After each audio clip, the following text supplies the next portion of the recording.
आजकल एक स्टेटमेंट काफी डिस्कशन में अपने प्राइम मिनिस्टर नरेंद्र मोदी जी ने रिसेंटली हैदराबाद की एक पब्लिक रैली में देशवासियों से अपील की है, 1 साल तक गोल्ड बाइंग अवॉइड करें, फॉरेन ट्रैवल रिड्यूस करें, पेट्रोल डीजल का यूज कम करें और जहां पॉसिबल हो वर्क फ्रॉम होम एडॉप्ट करें।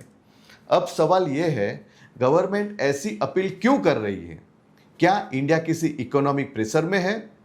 और सबसे इम्पोर्टेंट, एक इन्वेस्टर और कॉमन सिटीजन के रूप में हमें इससे क्या समझना चाहिए, क्योंकि ग्लोबल इवेंट का direct impact gold prices, inflation, रूपी, फ्यूल प्राइसेस और इन्वेस्टमेंट पर भी पड़ता है। तो आज सिंपल लैंग्वेज में इस पूरे इकोनॉमिक एंगल को समझते हैं। और अगर आप हमारे चैनल पर नए हो तो फाइनेंशियल प्लानिंग, इन्वेस्टमेंट अवेयरनेस और प्रैक्टिकल मार्केट अपडेट के लिए चैनल को सब्सक्राइब जरूर करें। सबसे इंपॉर्टेंट बात समझो, ये कोई लीगल रिस्ट्रिक्शन या बैन नहीं है। गवर्नमेंट ने सिर्फ एक पब्लिक अपील की है, इकोनॉमिक प्रेशर को मैनेज करने के पर्सपेक्टिव से। अगर आपने ध्यान से सुना हो तो पीएम मोदी जी के मेन मैसेज क्या था? देशभक्ति सिर्फ बॉर्डर पर खड़े सोल्जर तक लिमिटेड नहीं होती, बल्कि देश की इकोनॉमी को स्ट्रांग बनाना और अननेसेसरी फॉरेन करेंसी आउटफ्लो कम करना हर सिटीजन की रिस्पॉन्सिबिलिटी हो सकती है। यहाँ पे रीजन फॉरेक्स रिजर्व प्रेशर हो सकता है। इंडिया का forex reserve currently around $690 billion के आसपास है। सुनने में ये अमाउंट बहुत बड़ा लगता है, लेकिन चैलेंज ये है, इंडिया को ऑयल इंपोर्ट करना पड़ता है, गोल्ड इंपोर्ट करना पड़ता है, फर्टिलाइजर इंपोर्ट करना पड़ता है और फॉरेन पेमेंट्स भी करनी पड़ती है। सिंपल लैंग्वेज में अगर समझो, जितना डॉलर आ रहा है उससे ज़्यादा डॉलर बाहर जा रहा है। इस वजह से करंट अकाउंट डेफिसिट के प्रेशर इंक्रीज हो सकते हैं। अभी समझो, गोल्ड क्यों इंपॉर्टेंट इश्यू है। इंडिया दुनिया की लार्जेस्ट गोल्ड बायर में से एक है।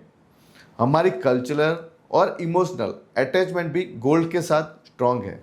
लेकिन इश्यू क्या है? इंडिया अपने रिक्वायरमेंट का मेजर गोल्ड इंपोर्ट करता है और गोल्ड इंपोर्ट की पेमेंट डॉलर में होती है। एक रिपोर्ट के अकॉर्डिंग इंडिया ने फाइनेंशियल ईयर 2025 टू 2026 में अप्रोक्स 6 लाख करोड़ से ज़्यादा गोल्ड इंपोर्ट किया। मतलब huge amount of dollar gold purchase में बाहर जा रहे हैं। अब यहाँ पर एक और इम्पोर्टेंट एंगल आता है, ईरान वॉर और oil connection. Middle east tension और ईरान कन्फ्लिक्ट, ग्लोबल टेंशन की वजह से क्रूड ऑयल प्राइस इंक्रीज हो रही है। इंडिया अपनी ऑयल रिक्वायरमेंट का अप्रोक्स 85% टू 88% इंपोर्ट कर रहा है। मतलब अगर ऑयल एक्सपेंसिव होगा तो इंडिया को और ज़्यादा डॉलर स्पेंड करने पड़ेंगे, और जब ऑयल इंपोर्ट भी हाई, गोल्ड इंपोर्ट भी हाई, तो फॉरेक्स रिजर्व पर प्रेशर बनता है। इससे अपने इंडियन रुपी पर क्या इम्पैक्ट होता है? जब डॉलर की डिमांड बढ़ती है तो इंडियन रुपी वीक हो सकता है, और रुपी वीक होने का इम्पैक्ट इन्फ्लेशन पर, पेट्रोल प्राइस पर, इंपोर्टेड गुड पर, इकोनॉमी पर, सब जगह देखने को मिल सकता है।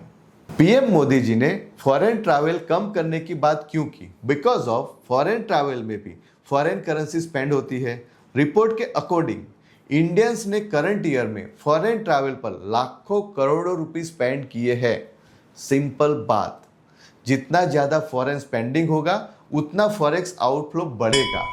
इसीलिए गवर्नमेंट अभी फॉरेन एक्सचेंज कन्वर्ट करने पर फोकस कर रही है। वर्क फ्रॉम होम और कार पुलिंग क्यों? ये लगती छोटी बात है, लेकिन डायरेक्टली इकोनॉमी से लिंक है। कम ट्रैवलिंग मतलब कम पेट्रोल डीजल कंजप्शन, और इंडियन फ्यूल का मेजर पोर्शन इंपोर्ट करता है। मतलब fuel saving means dollar saving. इसी रीजन से work from home, public transport, car pulling जैसे सजेशन दिए गए हैं। अब यहाँ एक इंटरेस्टिंग इकोनॉमिक पॉइंट समझो। गोल्ड इन्वेस्टमेंट को डेड इन्वेस्टमेंट क्यों बोला जा रहा है?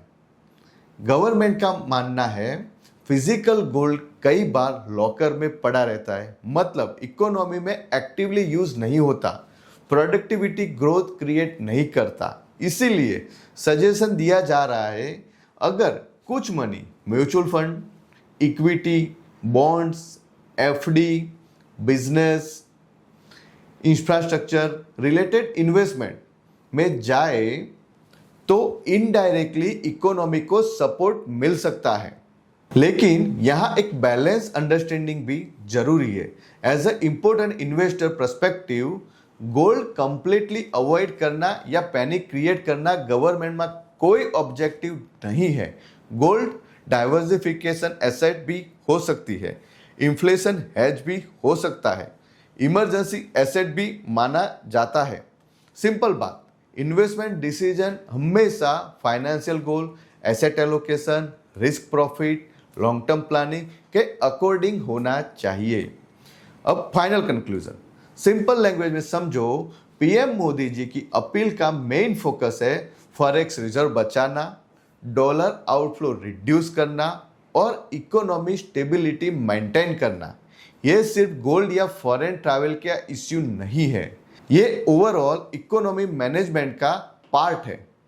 और एक इन्वेस्टर के रूप में ग्लोबल इवेंट का इम्पैक्ट इकोनॉमी और इन्वेस्टमेंट पर कैसे पड़ता है, ये समझना भी इम्पोर्टेंट है। अगर आपको ये वीडियो इंफॉर्मेटिव लगा हो तो वीडियो को लाइक ज़रूर करें और अपने व्यू कमेंट में बताएं।